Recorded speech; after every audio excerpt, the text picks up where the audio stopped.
In today's video, I'm going to show you how to organize the scales on your fretboard, and there are two systems which work together. They're not one or the other, they're complementary to each other. I think they're very valuable for different reasons. So let's go straight to it. So let's start from the 5 positions. A while back, I made a video on the caged system, which is a bit more in depth than the video that I'm making today. So if you want to check that out, I will link it in the description and a pinned comment. But let's start from that. So the reason why we divide the neck into 5 shapes is because it's difficult to visualize all the notes from a particular scale, in this case G major, within 1 octave or all over the fretboard. So usually what we do, we take all the notes that are scattered around from G major, that are scattered around the fretboard, and we divide them in different ways. So today we're going to see the 5 shapes and the 3 notes per string. In this case, our constraint is that the notes have to fall within a position, which means within 4 frets, okay? So we're going to break that long shape into 5 4 frets positions. Obviously, these positions will start from the note of the scale.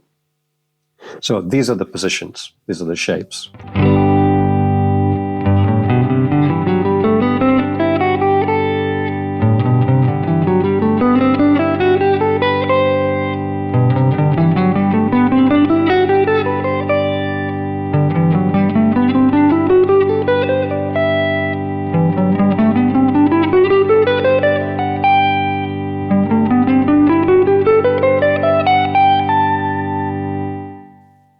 Yeah, so those are the 5 positions.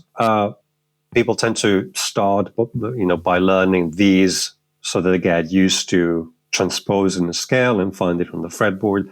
This is just an easy way to learn and memorize scales. And because if you see in that PDF, in that image that I've overlaid to the video, there are some of the notes are circled. Those are the roots. Obviously, that's the root in this case, G major. All the G's within the fretboard. Okay, so if I want to, let's say, play F major, I will, and the F that I picked is right here on the A string, I will just find one of the shapes that has the location of the root is in that string, and then I will play it. So it will be the 3rd shape.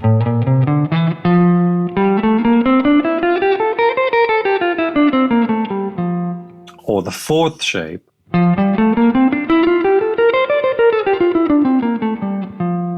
In the cage system, this would match with let's call it a C major shape. So F played with a C major shape, and F played with a bar A shape. That's pretty much it. That's a very simple system that people start from. But eventually, if you want to play really, because again, music is an oral art, not a visual art, but people tend to start to learn these things visually, the pentatonic shape and stuff like that. So, but eventually you want to move forwards and you want to learn things all over the fretboard. So you should eventually, slide between all these shapes and be able to do something like this.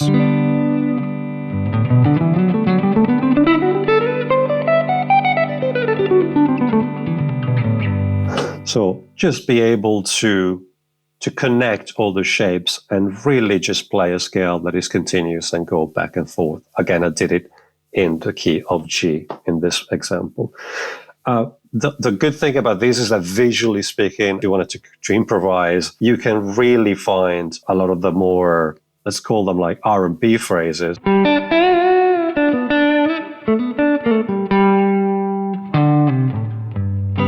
Within a position, which is something different when we talk about the 3 notes per string.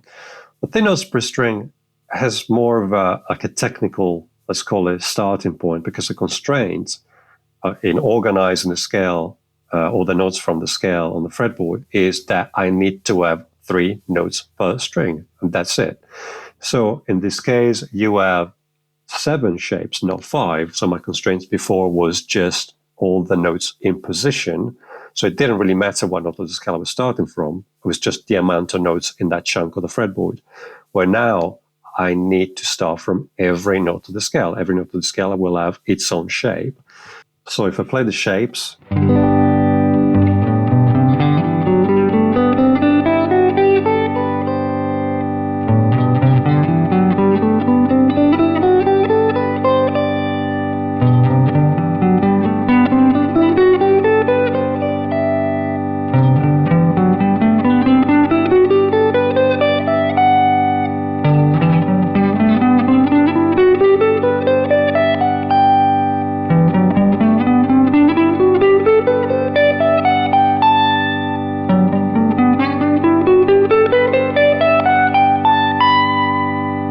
and those are my 7 shapes. So why guitarists use this? So the reason is that this is more of a technical thing, because when things become predictable, meaning I have the same amount of notes on the left hand and the same picking pattern on the right hand, things become easier to play fast or easier to just play in general.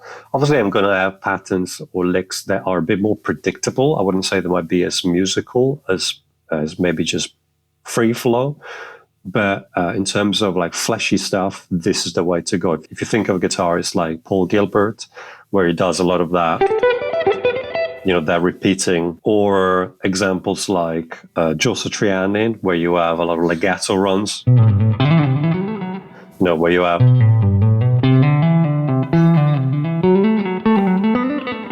so you have these kind of predictable runs that repeat a certain amount of note. Let me make an example with a few patterns. So if I add, let's say, even just playing the scale, I have 6 notes, and that picking pattern of down, up, down, up, down, up, then repeat. And that's a lot more predictable than the random picking pattern that I have on the final, the 5 shapes, which is random. I have 2 notes, then 3 notes, then 3 notes, then 3 notes, then 2 notes, then 3 notes. Okay. So you have guitarists like Paul Gilbert that take advantage of this. And if you play things like, I'm going to slow them down,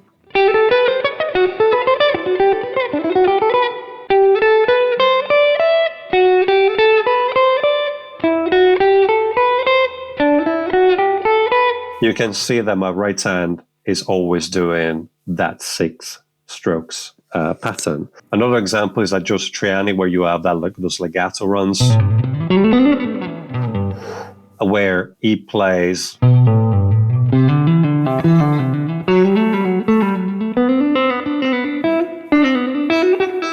so it's quite predictable in the way he plays that. And then he repeats that pattern.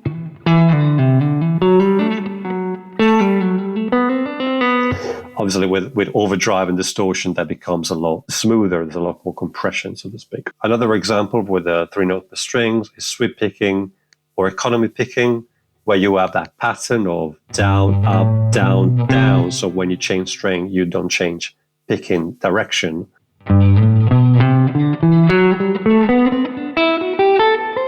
And again, with 3 notes per string, that becomes predictable. And if you want, with that technique, all you do, if you want to turn around, all you add is just a even amount of notes. So let's say if I played,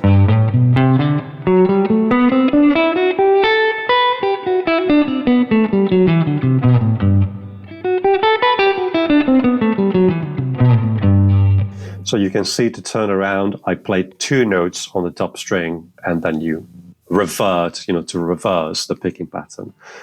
I'm not an expert in this kind of stuff. I think these type of picking, alternate picking and sweep picking, they tend to go a bit against each other. I made a long video about all the picking stuff. And again, I will link in the description for you to check out all the stuff that I learned in 40 years of picking and playing guitar.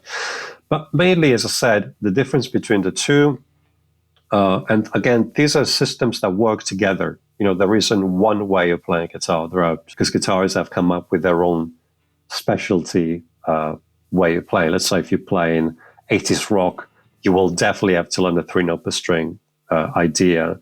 So you can see that you have to kind of bring out these systems, this knowledge when needed. You have to be able to just play You have to be able to organize visually so you can explain things to maybe another musician. And if you want to play technically, you definitely will need to learn the 3-note per string shapes. So you can use the same idea on the melodic minor and harmonic minor. If you want to download all these PDFs for you to print out, they're available on my website. There's a smaller version. It's called the Guitar Kit Lite that you can get for free by signing up to my mailing list. I very rarely send out a mailing list message, so don't worry, you won't get spammed. I'm talking about maybe like once a year. That smaller version only has the major scale in the two versions that we've seen in this video. If you want the minor, melodic minor and harmonic minor, you will have to download the fuller, the full Pro version. It's called the Guitar Kit Pro, and that's available for sale for only $5. It's on sale at the moment on my website, and I will link it in the description as well and in the pinned comment. Again, as always, if this video was of value to you, please make sure you share it through social media, send it to a friend that might get some value as well. Like, subscribe, the usual stuff. And thank you again for all the donation that you sent. Plenty of stuff on my website that you can check out. And thank you again, as I said, for people that sent a super thanks or a donation or any sort of support from my channel. Take care. Bye-bye.